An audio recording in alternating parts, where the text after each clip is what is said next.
UP STF ने असद का encounter कर दिया, यूपी एसटीएफ ने शूटर गुलाम मोहम्मद का एनकाउंटर कर दिया। लेकिन हर कोई जानना चाहता है कि आखिर गुड्डू मुस्लिम यानी गुड्डू बमबाज पुलिस के हाथ अब तक क्यों नहीं आया।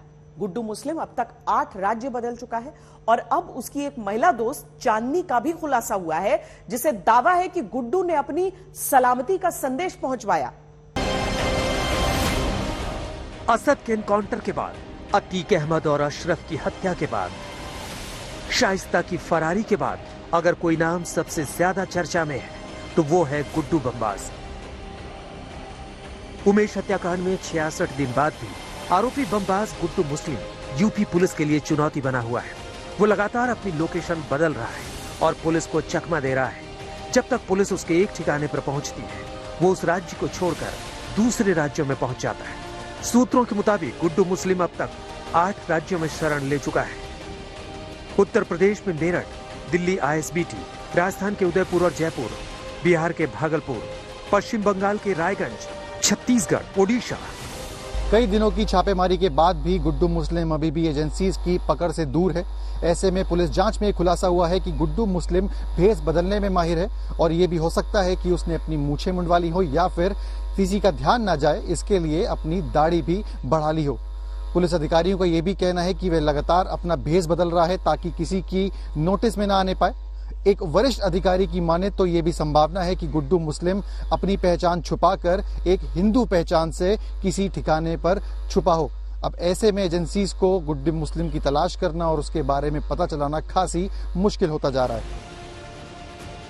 26 फरवरी को गुड्डू मुस्लिम सीसीटीवी फुटेज में बम फेंकते हुए नजर आया था। गुड्डू मुस्लिम ने उमेश और उसके गनर्स पर बम से हमला किया था और तभी से वो फरार है।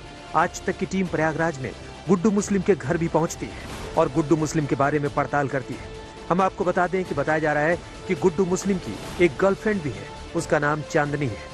हाल ही में गुड्डू मुस्लिम ने चांदनी को एक संदेश भी भिजवाया था। गुड्डू मुस्लिम ने कहा था, चिंता मत करो, मैं ठीक हूं, सब ठीक होगा। बताया जा रहा है कि एक व्यक्ति के जरिए गुड्डू मुस्लिम ने यह संदेश चांदनी को भिजवाया, लेकिन अब चांदनी भी कहीं नहीं मिल रही है। चांदनी का घर प्रयागराज के शाहगंज में है। उसका पति भी अतीक गैंग के लिए काम करता था और बम बनाने में माहिर था। गुड्डू मुस्लिम से उसकी दोस्ती हो गई और उसके घर आने जाने लगा। इस बीच चांदनी के साथ उसका अफेयर शुरू हो गया। गुड्डू मुस्लिम और चांदनी का घर तंग गलियों के बीच आसपास ही है। प्रयागराज में गुड्डू मुस्लिम हालांकि बहुत समय से फरार है और साफ तौर से ये जो घर है ये चांदनी का बताया जा रहा है, क्योंकि चांदनी प्रेमिका रही है गुड्डू मुस्लिम की और वो भी अब फरार हो गई, क्योंकि एक मैसेज आया था उसके पास कि मैं ठीक हूँ और उसने अपना खास संदेश गुड्डू मुस्लिम ने भेजा था। लेकिन उसके बाद भी अब इस घर में लॉक लगा हुआ है, यानी कि वो भी फरार हो गई। तो जो पुलिस है वो अब चांदनी को भी ढूंढ रही है और इसके साथ साथ गुड्डू मुस्लिम को भी ढूंढ रही, क्योंकि जो खास संदेश था वो माना जा रहा था कैसा संदेश है उस बारे में जांच पड़ताल करनी थी। लेकिन अब चांदनी जो है इस रहती थी सराय में, अब वो यहाँ से भी फरार है। तो साफ तौर से पुलिस जो है इस पूरे मामले की तफ्तीश करे और जो भी जुड़े तार हैं उन सबको पूछताछ करने की कोशिश कर रही है। आज तक गुड्डू मुस्लिम की पड़ताल करते करते उसकी बहन के घर भी पहुंचा। आज तक ने गुड्डू मुस्लिम की बहन नसरीन बानो से बात की। आइए सुनते हैं नसरीन ने गुड्डू मुस्लिम के बारे में क्या बताया। तो आप गुड्डू मुस्लिम की बहन हैं, क्या नाम था बचपन में उसका? गुड्डू मुस्लिम ही नाम था, किसी और नाम से पुकारते? नाम था मुस्लिम नाम था, मुस्लिम था। तो आपके साथ कब तक रहा और कब से यहाँ से चला गया? 13 साल की उम्र से चला गया। क्यों चला गया यहाँ से?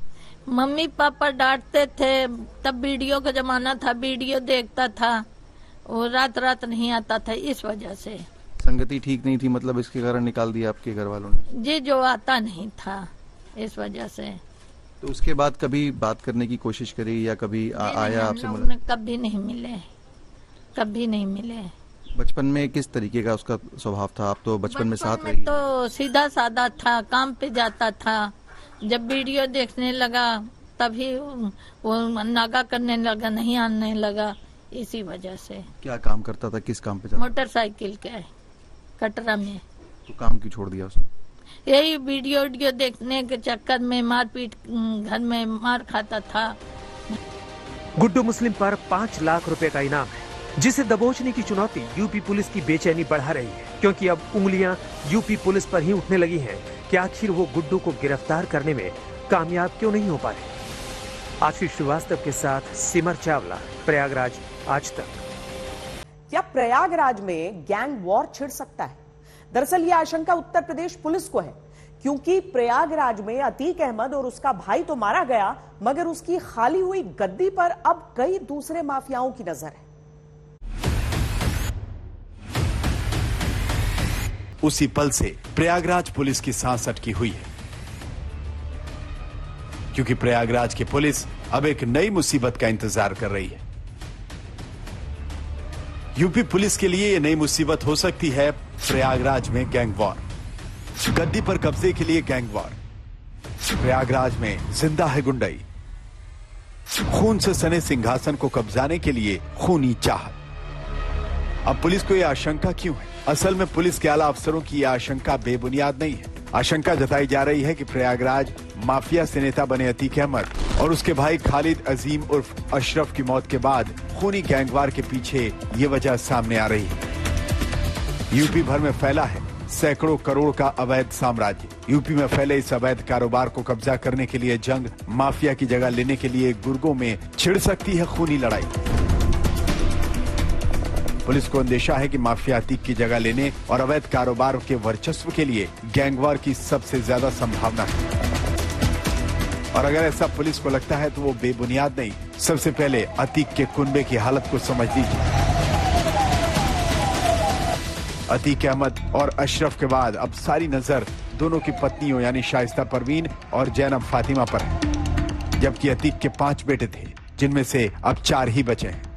बड़ा बेटा उमर 27 साल का है, वो जेल में बंद है। दूसरा बेटा मोहम्मद अली 24 साल का है, वो भी जेल में बंद है। तीसरा बेटा असद 19 साल का, वो एनकाउंटर में मार दिया गया। चौथे और 5वें बेटे अजहान और अबान दोनों नाबालिग।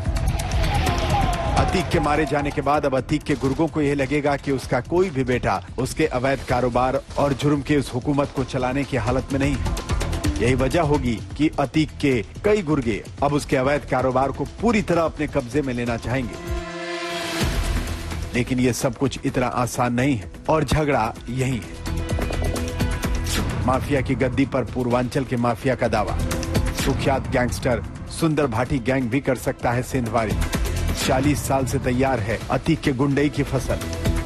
कई गैंग की नजर टिकी है अतीक के काले साम्राज्य पर। पुलिस को गैंगवार की आशंका को इसलिए जमीन मिल रही है क्योंकि अतीक और अशरफ की मौत के बाद अतीक के बेटों और दूसरे नजदीकी रिश्तेदारों के खिलाफ ताबड़तोड़ FIR दर्ज कराई जा रही है। बिल्डर मोहम्मद मुस्लिम का नाम सबसे ऊपर है। मोहम्मद मुस्लिम और गुड्डू मुस्लिम के गठजोड़ की खबर। अतीक के सारे अवैध कारोबार पर मोहम्मद मुस्लिम की दखल। कई कारोबार में अतीक के पैसों को लगाने का इल्जाम।